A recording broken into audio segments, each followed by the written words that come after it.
Saudi আরবে নারীদের শৃঙ্খলায় ফেরাতে গঠিত তথাকথিত পুনর্বাসন কেন্দ্র দার আল রেয়া আসলে এক ভয়ঙ্কর নিপীড়ন যন্ত্র।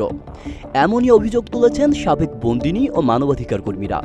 প্রেমে জড়ানো, পরিবারের কথা না শোনা কিংবা অনুমতি ছাড়া ঘর থেকে বের হওয়ার মতো ঘটনা এই কেন্দ্রগুলোতে পাঠানোর অন্যতম কারণ। কিন্তু পুনর্বাসনের আড়ালে আসলে কি ঘটছে ওই দেয়ালের ভেতর? বাস্তবতা আরও অনেক বেশি নির্মম ও অমানবিক।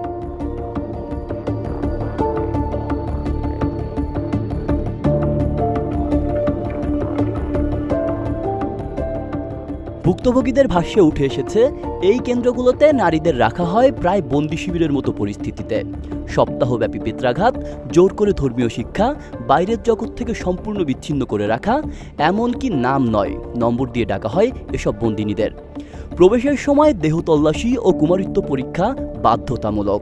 নামাজ না পড়লে, নিজের পরিচয় জানালে বা অন্য কোনো নারীর সাথে ঘনিষ্ঠতা তৈরি হলে সমকামিতা তকমা দিয়ে দেওয়া হয় এবং এর শাস্তি হয় বেত্রাঘাত।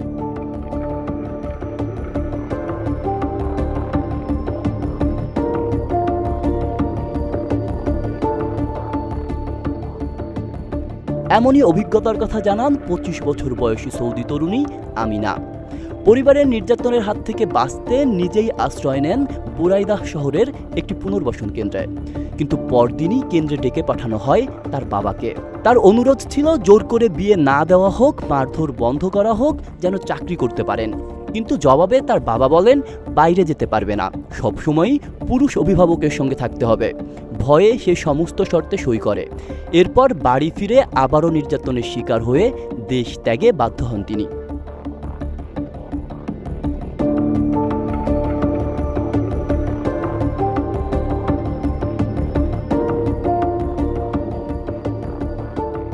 এই কেন্দ্রগুলোর বাস্তবতা সম্পর্কে সচেতনতা বাড়ছে কিশোরীদের মাঝেও।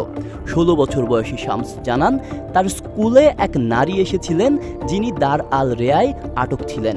সম্পর্ক গড়ে গর্ভবতী হয়ে পড়ায় তার পরিবার তাকে পরিত্যাগ করে এবং ওই বন্দি শিবিরে পাঠায়। সেই নারী বলেছেন, মেয়েরা একবার প্রেমে পড়লেই সস্তা হয়ে যায়, তারপর আজীবন সস্তাই থেকে যায়।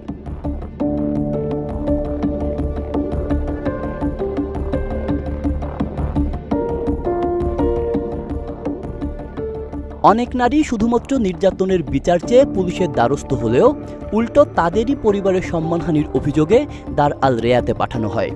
এমনই এক অভিজ্ঞতার কথা বর্ণনা করেছেন লায়লা নামের এক নারী। মানবাধিকার কর্মীরা বলছেন, এই কেন্দ্রগুলো থেকে মুক্তির একমাত্র পথ বিয়ে, পুরুষ অভিভাবকের অনুমতি বা আত্মহনন। অনেক সময় প্রবীণ পুরুষ কিংবা সাজাপ্রাপ্ত অপরাধীরাও বউ খুঁজতে আসে এই বন্দি শিবিরে।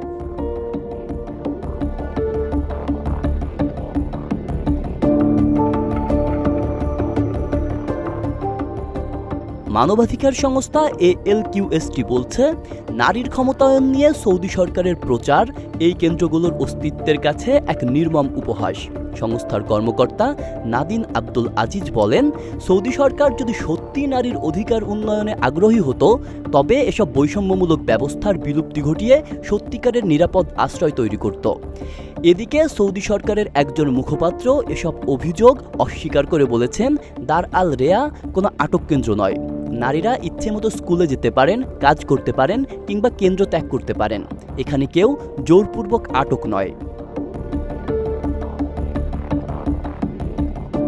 আব্দুল্লাহ রাফসান জনি, ঢাকা প্রকাশ।